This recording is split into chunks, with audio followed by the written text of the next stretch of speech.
Neymar, Messi বলেন আর অন্যান্য যত দামি দামি ফুটবল প্লেয়ার বলেন, এমন মহাব্বত করেছি, আমার ওই মহাব্বতের প্লেয়ার যেইভাবে চুল কেটেছে আমাকেও সেইভাবে কাটতে হবে, যেই রং লাগিয়েছে আমাকেও সেই রং লাগাতে হবে, আমার মহাব্বতের ব্যক্তি যেই জার্সি পরেছে আমাকেও সেই জার্সি পরতে হবে।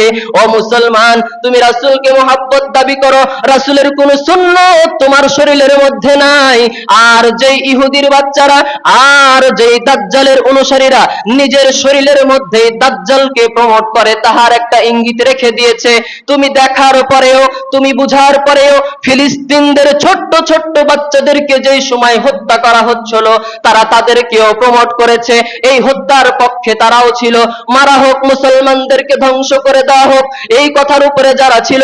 আজকে মুসলমান হয়ে তুমি কেমন করে তাদের স্টাইলে চুল কাটো, আজকে মুসলমান হয়ে কেমন করে তুমি তাদের শরীরের জার্সিটা নিজের শরীরের মধ্যে লাগাও।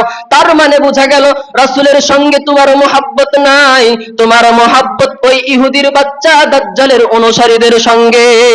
আর আল্লাহর রাসূল বলেন, ক্বালান নবী সাল্লাল্লাহু আলাইহি ওয়াসাল্লাম, মান তাশাব্বাহা বিকওমিন ফাহুয়া মিনহুম, আমার উম্মতের মধ্যে থেকে যার মহব্বত যেই কওমের সঙ্গেই হবে, কিয়ামতের ময়দানে তাকে সেই কওমের অন্তর্ভুক্ত বলে বলা হবে।